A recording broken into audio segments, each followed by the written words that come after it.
Welcome back. Just recently I've had lots of little questions about cutting glass, and I thought it would be a great time to answer those questions and at the same time road test this new incredibly affordable glass cutter from 19 Mosaics. I'm using the head that comes with it, which says 6 to 12 mm. Which would be the thickness of the glass. So this particular piece of glass, I'm just going to use window glass for my tests, irrespective of the size it says here, just to see what it's like. The other thing to note about your glass cutter is it has a little wheel on here, and what it likes is oil. The glass doesn't need oil because it's non-porous, and all oil does is make it slippery. So I just popped the oil on a makeup removing pad, a few drops of machine oil, nice and gooey, and then just run the wheel backwards and forwards on it. That's all I need, and that's primarily just to clean the blade. It's not going to enhance the cutting really in any real way. Okay, now let's road test 6 to 12 mm on this really thick glass. This is almost like security type glass that you have indoors and such. Really solid and textured. So I think it looks to be about 6 mm wide, so it's twice as thick as your normal stained glass. So let's see how this cuts through that. So you cut on the smooth side, not the textured side, because that would just drive you completely crazy. All right, you may not see me doing it, but you know how I cut. Pressing down at the edge and then heading towards a straight line.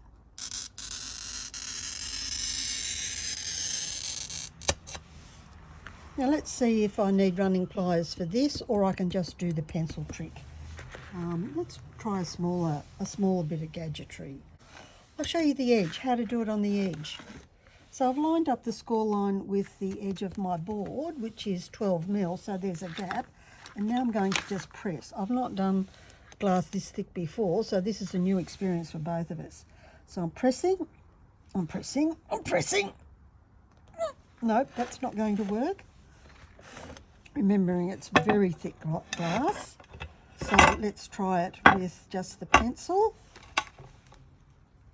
Oh, it took quite a bit of a grunt to break it, but nonetheless, I did break it. So you can see how thick that is.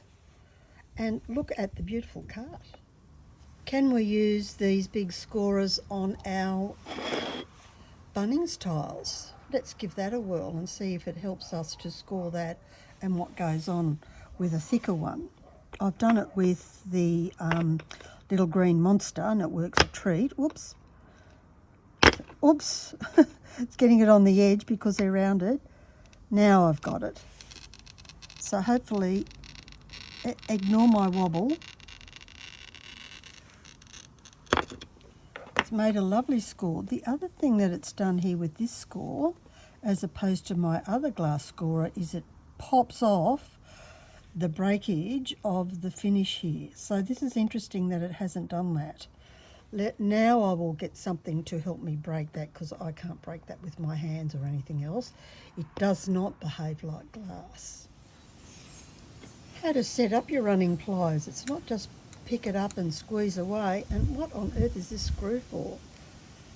So if I screw this, you can see it moving the distance between those end bits in and out.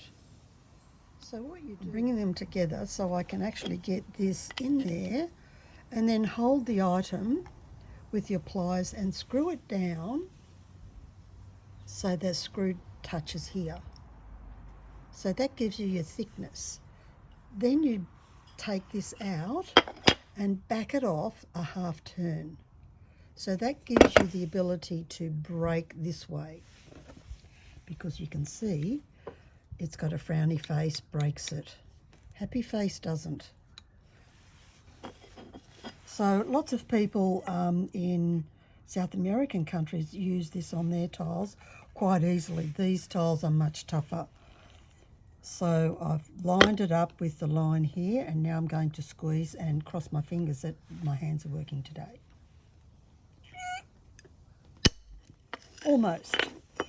So I did break it a little bit here, but you can see I did manage to break a straight line off, so I'm happy. Let's try it with the other breakers, this scorer. Luckily I'm going to be using black squares, so this won't go to waste.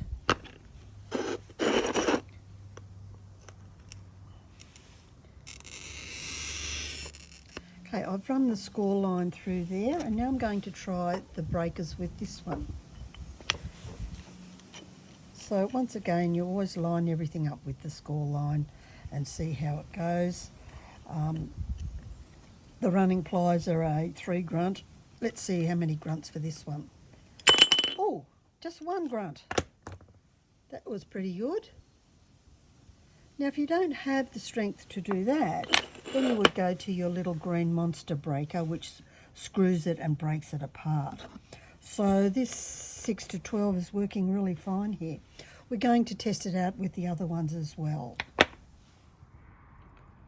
So let's test it out now on stained glass. Here's a lovely piece of blue, and luckily it's got a straight line in it, so I'm just going to use the line in the glass. So I'll position it where we need to position it, and I'll see if I can cut it with, you can see me doing it. I'll have to go slowly. So the hand is a little bit wobbly, but you can see that I actually have control of it, even though I am wobbling, because I've got that great straight line. So now let's test it over here on the edge, and I'm going to line up the score line with the edge and just give it a little nudge with this part of my hand. And you can see it just breaks off quite easily. Now I'm noticing on the stained glass, because stained glass is only 3 mm as opposed to the window glass that we use, which is 4, and that great big thick one. This wheel is actually just a little bit crazy on the side of the glass here.